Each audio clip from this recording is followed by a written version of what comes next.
everybody. This is Carol Maletta. Welcome to the Parenting 411 podcast, where we share information parents need from sources they can trust.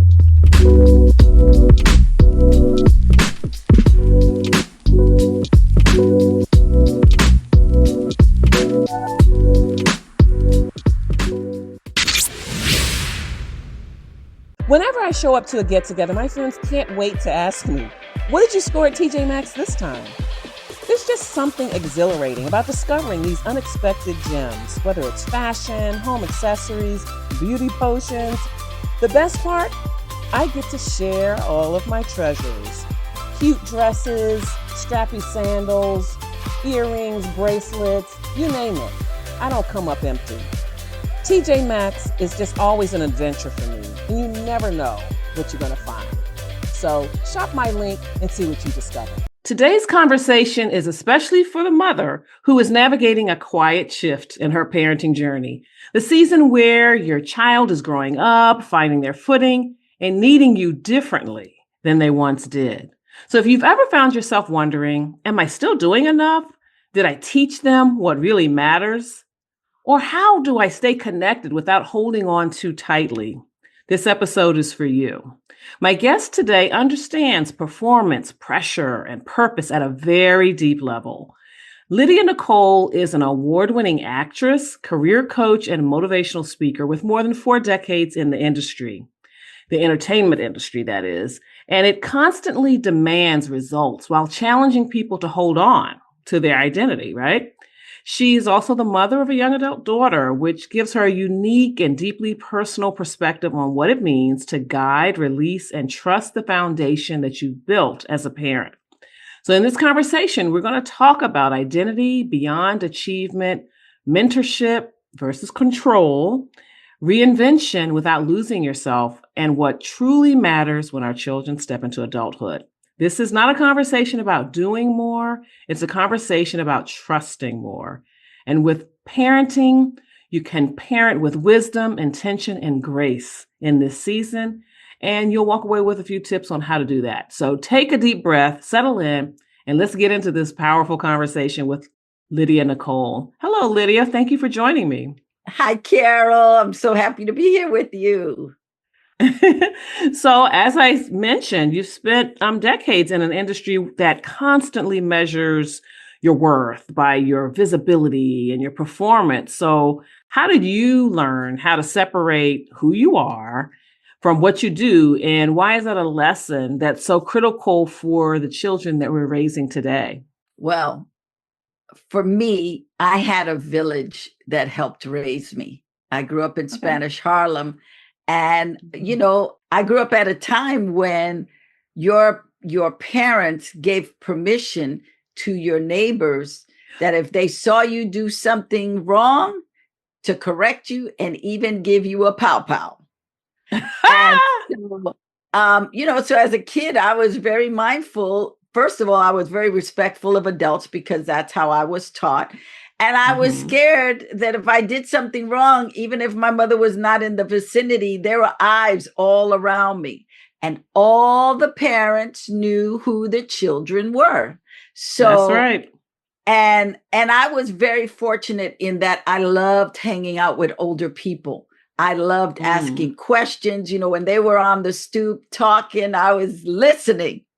Okay. I was like right there getting an earful of whatever they were talking about. So I paid attention. And I knew I wanted to act at the age of 5. So I was I was always mimicking people's conversation and then making characters of it. And so for me, the streets developed me. Because I was paying attention to what was going on in the streets. And my mother was a single mom. She had 6 kids. It was very tough on her. She was on welfare. She was always stressed out. So a lot of my parenting came from other people's parents. And that's such a blessing. That's a blessing. And I wish that more neighborhoods operated that way now, because now it's sort of let me mind my business. I'm not going to say anything. And to be fair, there are some parents that don't want you to guide their children. They don't want you to say anything to their children. And frankly, a lot of the children need some guidance. They need Oh, someone to yeah. speak up. So it's Well, wonderful that you had that village. one of the things now as an adult, when I have kids in my home, and I did this when my daughter was growing up, I would tell the parents, look, when your child comes in my home, that child is my child. And I Right. just want you to know that if they get out of line, they do something, I'm going to correct them. I am. And, and sometimes you get into uncomfortable situations with the other parents because Hmm. they don't understand that children need guidance. Hmm. The bad thing is that parents don't parents don't get the children with a manual, right? When you buy a piece of equipment, it gives you a manual.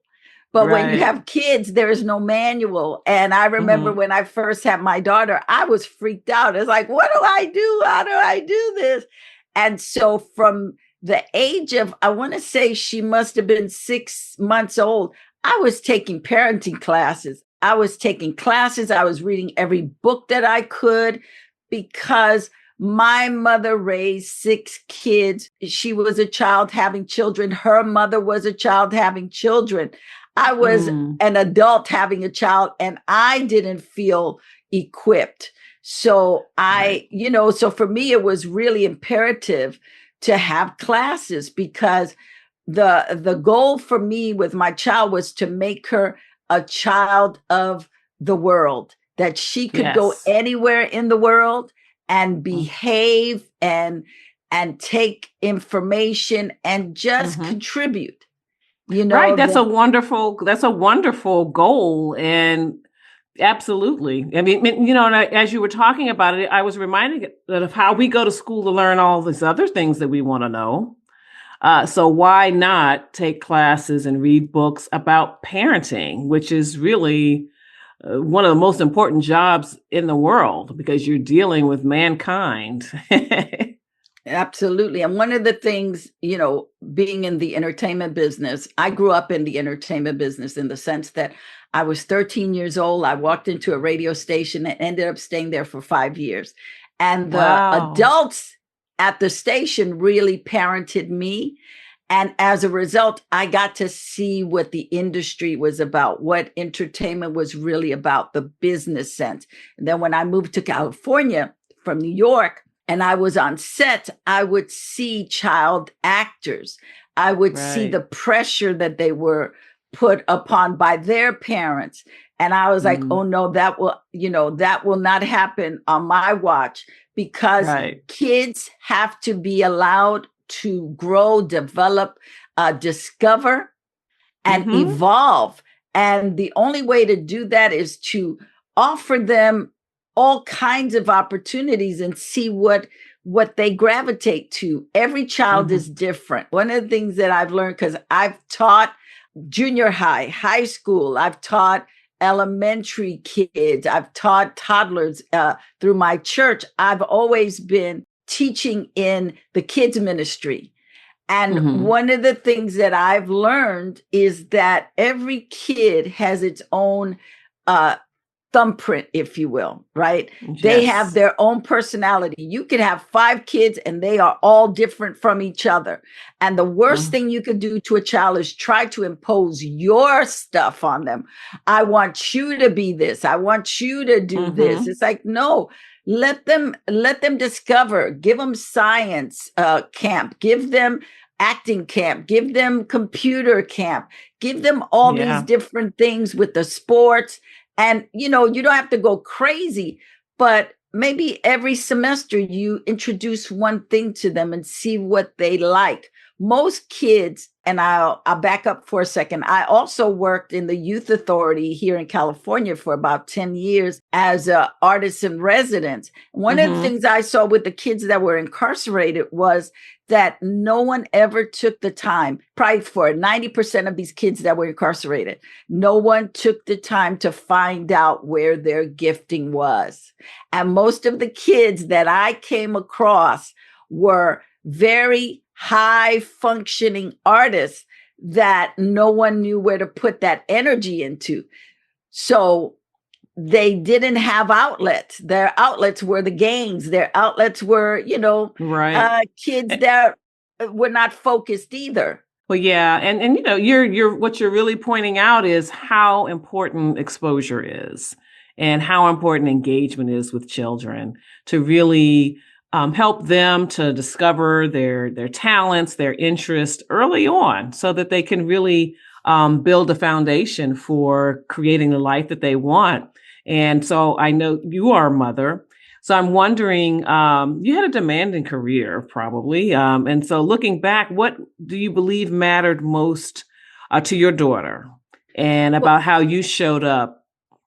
well, I was very fortunate because as an actress, my schedule sometimes was flexible. So from the time she was in preschool, I went on the field trips.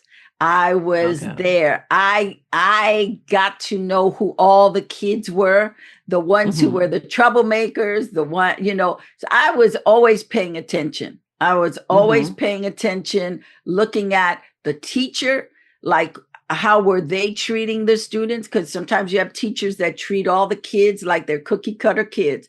And when they don't Right. fit a certain mold, the teacher does not do well with them. They don't Hmm. do well with the teacher. I remember when my daughter was in first grade, the teacher told me that she had a learning problem. I said, Okay. not my child. My child is bright. You are, Okay. I believe you're not looking at her skill set. You're wanting Right. her to be like all the other kids. My child's not that kid. And Hmm. so, she was and this was private school.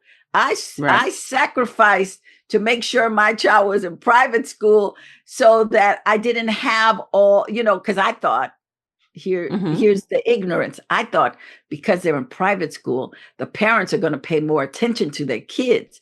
That is not necessarily true. Oh, I can vouch for that for sure. I can And vouch for so, that.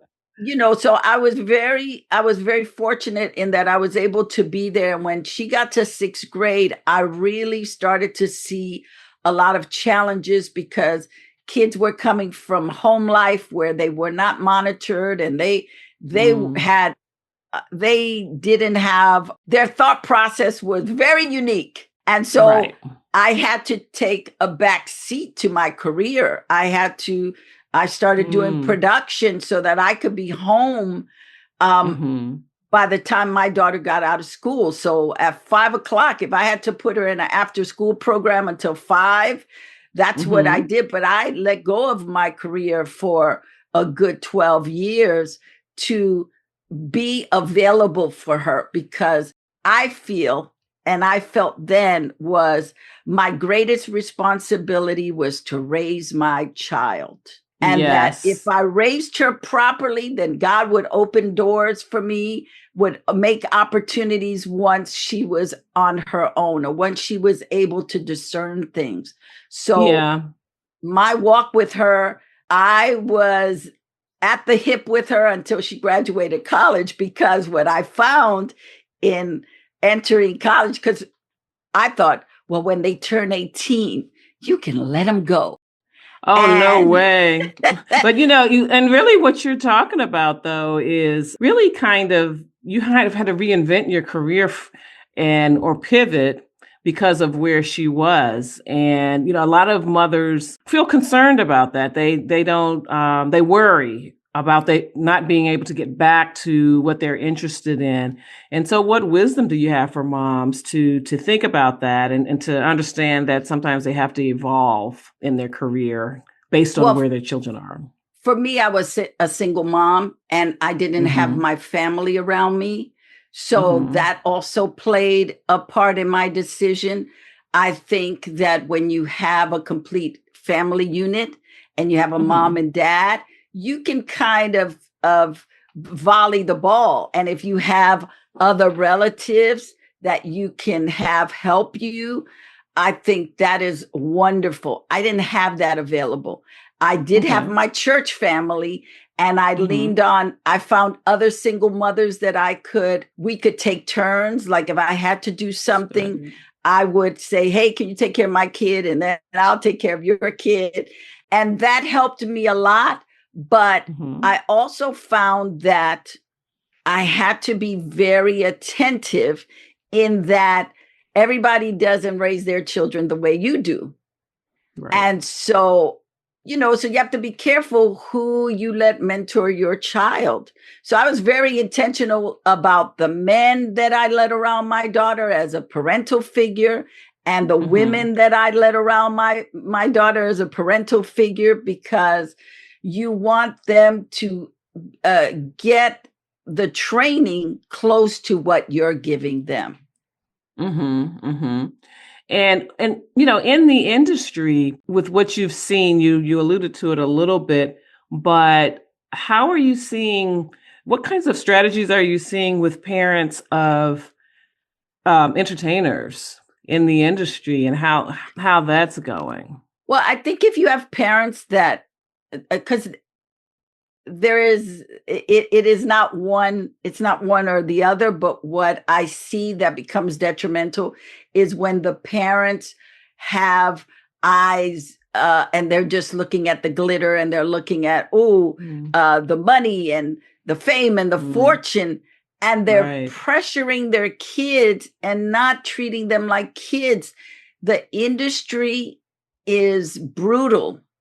And if you are not your child's advocate, and if you are not paying attention on set, there are predators. I mean, we've seen it the last couple of years, all the stuff that's coming out. Well, I saw that as when I first started in the business. I saw how the kids were treated. And I had friends, active friends, who were child actors. I actually have an interview with Haywood Nelson, who was in What's Happening and What's Happening Now. Oh, yeah. And he talks about, growing up in the business and how difficult it was. And then you got parents who they make the child's career their career. And so they're taking the money that the child is making, because there's something called the Coogan Act, where you have to put a certain amount of money in a savings account for your kid, but it's not a lot of money. It's not like 90% of it goes into this account. No, I think it's like maybe a minimum of 10 or 15%, which is really not a lot. And so they're responsible for the kid's income. And if they are living off of the kid's income, then there's so much pressure on a little kid when they should be enjoying their childhood. When you're on set, you're an adult. They treat you like an adult. They may have an on-set teacher for you, but you have to work a minimum of so many hours. It may not be the same as adult, but they work you. They work you. And so some little kids grow up too fast. They are not protected. They're not nurtured.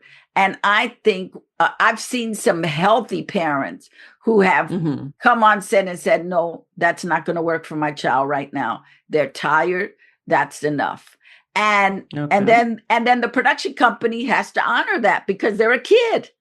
But most parents are afraid to speak up. They're afraid to advocate for their children. They'll trust somebody on set, a teacher, or somebody that they have formed a friendship with. And then some parents give the responsibility to a babysitter or somebody to take them on set, and they're not really watching. They're not really paying attention. Nobody's going to watch your kid like you do. So there's a lot of issues. And I think the best that a parent can do with a kid who wants to be in the business is always do check-ins with them. How did it go today? Did you feel uncomfortable? Teach them about their boundaries. Teach them that if someone touches their private places, that's not good. And to come and tell them right away. And if that person threatens them, come and tell them right away. Hey, Mama, I get it. I remember those early days of motherhood, feeling totally outnumbered and out of my depth with my twin boys. Mother's Work, Pearls of Wisdom and Gems for My Journey is the book I wish I'd had back then. In my mini motherhood memoir, I share the real, unfiltered moments, from overwhelm to breakthroughs. Along the way, I discovered 7 guideposts that helped me find my footing, and I think they'll do the same for you. And guess what? I'm giving the book away free. Just head to mothersworkthebook.com to grab yours. Just pay shipping and handling, and also get your hands on some wonderful bonuses. You don't have to do this alone. Let's walk this journey together. That's mothersworkthebook.com. Can't wait for you to read it. Yeah, I absolutely agree. And I also think those check-ins, when you said that, what came up for me was making sure, are you still having fun? Is this still what you want to do? Because because you talked about how some parents really are treating this as their career versus their child's career. Yeah. My daughter wanted to be in acting from a little kid, and I had opportunities where I could have put her in stuff. I was like, nope. And she would get so upset. I said, when you turn 18 and you become an adult and you want to act, you can, but you're not going to do it until you turn 18. And she'll throw it up in my face every now and again. Well, if I had started earlier, she's an actress now. She's also a stand-up, but she knows the business because she saw me going through it when she was a kid. She saw what her mother had to endure. So she has a better sense. I have a sister whose daughter is an amazing vocalist. And when she was young, my sister would push and push her. And I would say, you can't. If she doesn't want to do it, she's got to want it. She's got to want it, because when those days are hard and she gets rejected every day for a month, 2 months, a year. And when kids start developing from that cute kid into a teenager, it could be awkward. They could be gawky. They could just go through this horrible period. Right. How do you navigate that? I saw my sister and I would say, stop it. You need to stop it, because you're pushing her and she doesn't want it. She's got the gift, but she doesn't have the drive like you do. You got to let her be. She's got to get to the point where she wants to do it. Don't make her hate it, And I think that's important. I think, with any parent, be it acting, be it gymnastics, be it some kind of sport, I put my daughter in softball and in basketball, in baseball. I put in all these things, and she wasn't the most physical kid. I just want her to have a sense of what it meant to be on a team. What is the team spirit? That was it for me. If she won or didn't win, I didn't care, because I felt like what she was getting with that group was more important than just we won or we lost. It's like, how is the coach teaching them? What tools are they giving them? So when they go through a hard time, that they can pivot in a well-adjusted way. And so when you think about your work and the people that you work with, coach, and engage with, what kinds of skills or competencies do you think that they might have benefited from if their parents had thought about it when they were younger? Ooh, that's a good question. A lot of times the adults I work with have no confidence. And I think confidence comes from your upbringing. You have someone who says you can do it, or someone who says, keep going. With my daughter, because I can only give you how I maneuvered her when she was I think it was kindergarten. They gave the kids chocolates to sell. And they come home with a box of chocolates and you got to sell the chocolates. And so my daughter was, Mom, my friend, her mother takes her chocolates to work and she sold all these things. I said, I'm not your friend's mother. I'm not going to sell your chocolates. I said, I will walk with you in the apartment complex. I will stand there while you knock on the door and you ask them if they want to buy it. I'll be right behind you, but it is your job. And so from kindergarten, I taught her how to be able to speak up for herself when selling things, when doing stuff. I said, yes, your friend got a prize, but she didn't earn it. Her mother did. I could buy the box of chocolates for you. But that's not going to help you.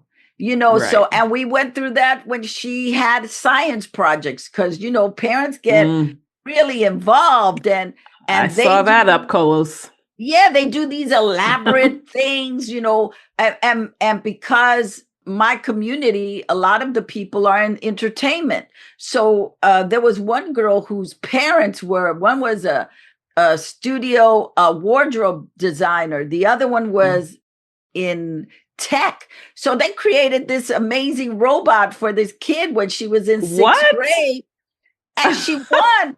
And I told my daughter, it's okay. You did your job. You did your job. And that's the only thing we can teach our kids is how can you show up doing your best? Don't focus on the other kids, because most of the kids, their parents are doing their job. And I will say about that particular girl, when she got in high school, because her parents were doing her work the whole time. When she got in high school, she was floundering. She was, she was the little starlet of the school because of her parents. But she did not have the grit or the character to show up in high school on her own. Whereas my kid, I made her do everything on her own. I was always there to watch and guide, but I was not going to do her work for her. I was like, well, if you don't have it, it's not, that's it. Not gonna happen. You don't have it. You get a zero. So it sounds like you really instilled a lot of grit, as you said, and gave her opportunities to try things and fail at things and rebound. And that's so important. And so now that she's, a young adult, as a parent, what did you have to release as a mom as your daughter stepped into adulthood? And what did you have to trust instead? Well, I had to let go of wanting to beat up the teachers. I had to let go of wanting to beat up the teachers who I felt, we had an episode when she was in, I want to say 7th grade. She was the treasurer of her class and she had to count the money. And she was left to count the money on her own and it didn't tally up. And so the teacher accused her of taking money. Oh, wow. So I had to go to school. And I demanded a teacher parent conference with this teacher. And I said, first of all, I work at my church in the coffee shop. And when I count money, I have someone alongside of me. How are you going to have a kid counting money on their own and there is no guidance? There's nobody watching. That's your problem. I said, my child can fall short on a lot of things, but a thief she is not. That is not, she's very diligent about taking care of other people's money, and it is on you.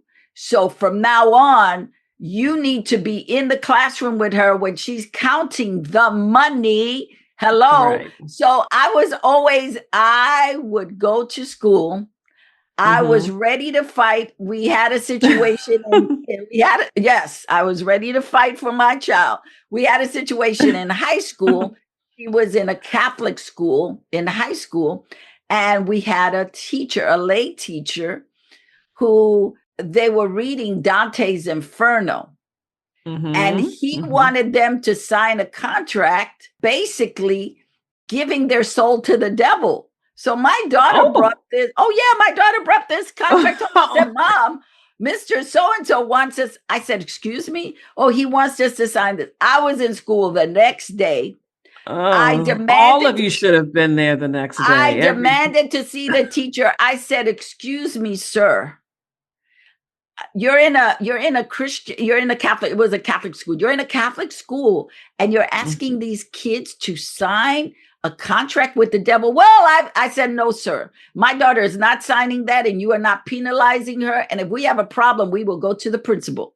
I said, I just want to make it clear that what you are doing is erroneous. It is harmful for these children. How dare you? So that is the type of parent that I was. And so she did not sign that contract. We went on. I don't know about the other parents because I was just taking care of my child, but I was like, you are not signing that. No, sir. Well, so you said you have to give up going to the mat for your daughter and letting her stand on her own. So how do you feel that has worked for her? And what does she say about that? Well, when she got into college, I had to let everything go. I had to trust. Did she go away or? Yes, she went away. Okay. She went to NYU. We were 3,000 miles apart. And I talked with her every day, sometimes 3-4 times a day. And I would just guide her in what she needed to say. And then it was up to her to be able to stand on her own and say what it was that she needed to say, So, and to this day, I have to go bite my tongue and just let her, let her do what she needs to do. I think that for me has been the hardest thing, because you want to take care of your children, but then you got to get to the place where it's like, they're an adult now. You got to let them figure it out. That's right. That's right. So when you think about the legacy that you're leaving, both in the industry as well as a mother, what do you hope that your daughter carries forward because of the woman that you've chosen to be? And also those in the industry that you've worked with, what do you want them to remember as your legacy? Well, for my daughter, I've always instilled in her to be herself and nobody else. Don't try to imitate anybody.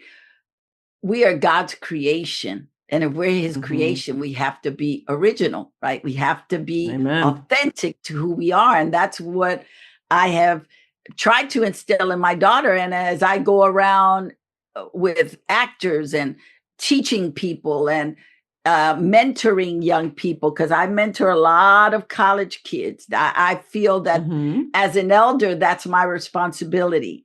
It's like when I was a kid, I had all these wonderful adults mentoring me. How do I give back to the community? So I would like to be remembered as someone who spoke truth to power, stood for justice, laughed a lot, and stayed on my mission from God as best as I could.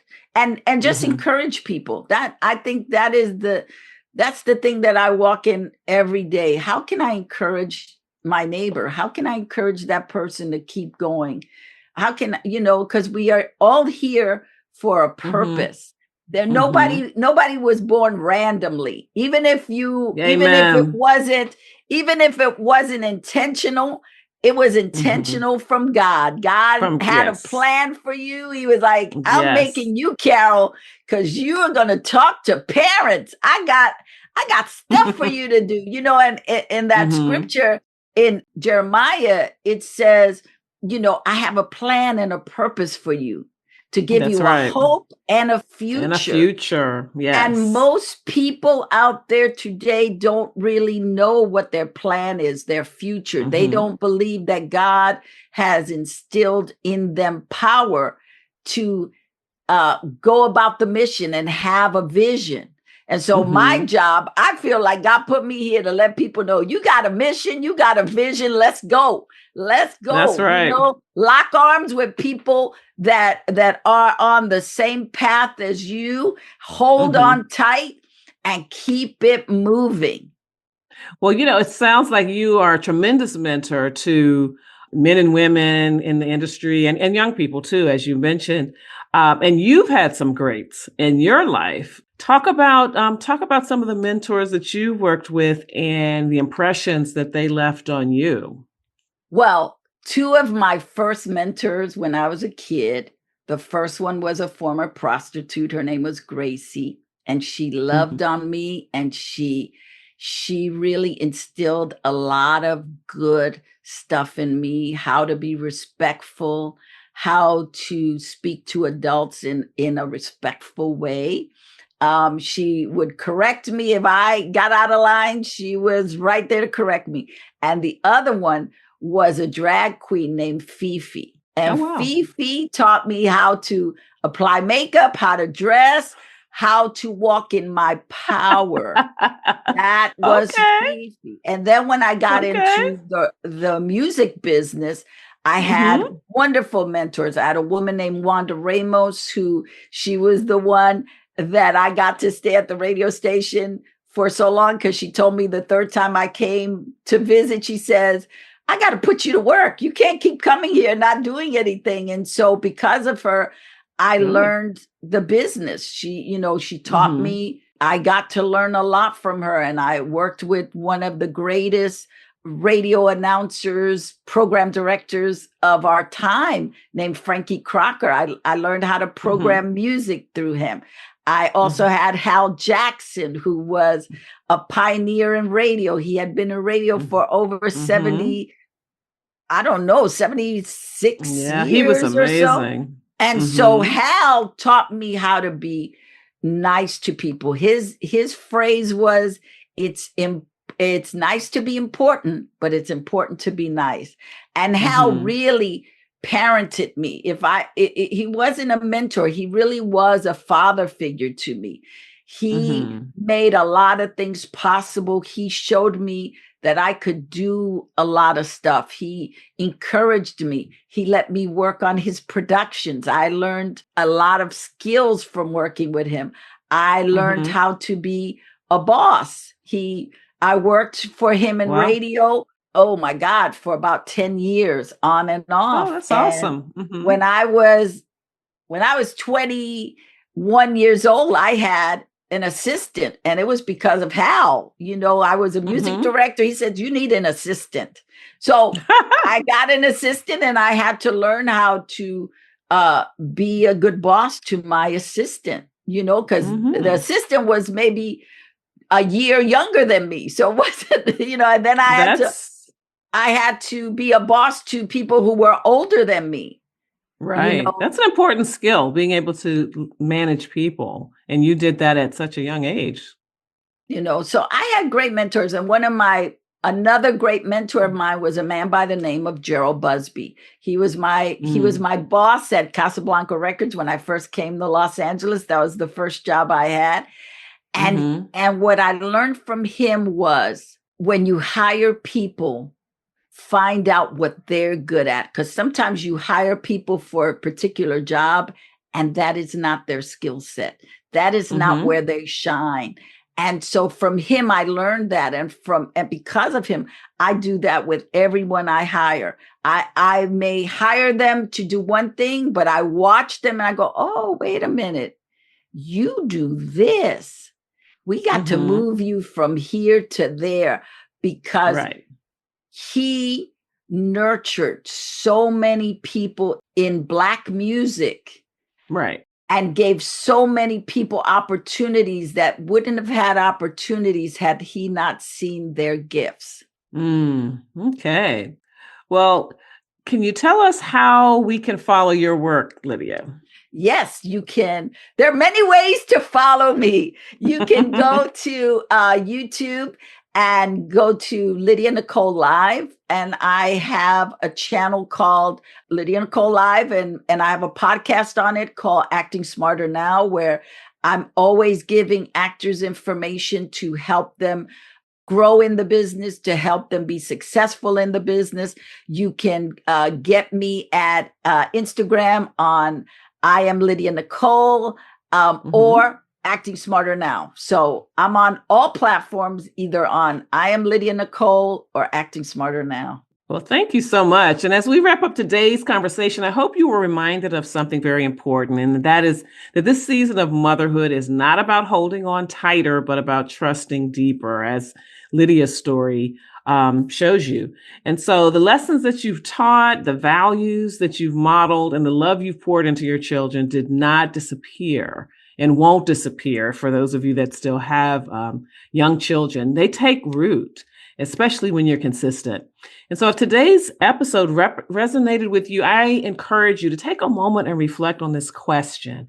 What is God inviting me to release in this season? And what is he asking me to trust? Because parenting young adults requires courage, faith, and a willingness to shift, but you do not walk this road alone. So here's my invitation to you. If you know another mother who is navigating this stage, questioning herself, second-guessing her impact, or learning how to let go, share this episode with her. And sometimes the greatest gift we can give someone is letting them know that they're not alone. So be sure to subscribe to the Parenting 411 podcast so you never miss a conversation that's designed to strengthen you, equip you, and remind you of the sacred role you still hold in your child's life. Everyone that follows me knows that I preach that motherhood is a ministry. And so if this episode spoke to your heart, I'd love for you to leave a review because it helps other families, other parents find information that they can trust. So thank you so much for being here, for doing the work of parenting with intention, and for showing up in this season with wisdom and grace. Until next time, remember, you are still your child's first teacher. Your influence still matters, and it's never too late to be the parent you want to be. Can't wait to talk to you again next time. Thank you, Lydia. We bring you this episode for the purpose of information and entertainment only.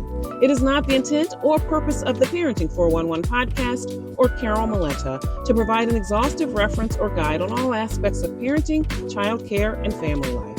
You are strongly encouraged to read all available information, consult medical or other appropriate professionals, and pursue all reasonable means to learn as much as possible about parenting to complement what you gain here, and then tailor the information to meet your individual needs. Yes, parenting is a serious matter, though it is not an exact science. The context and insights offered in this and every episode represent an account of knowledge and personal experiences of the host and any featured guests for the viewers' and listeners' information and consideration. The host and guests do not guarantee to our viewers or listeners any specific parenting outcomes from this episode or taking actions described here.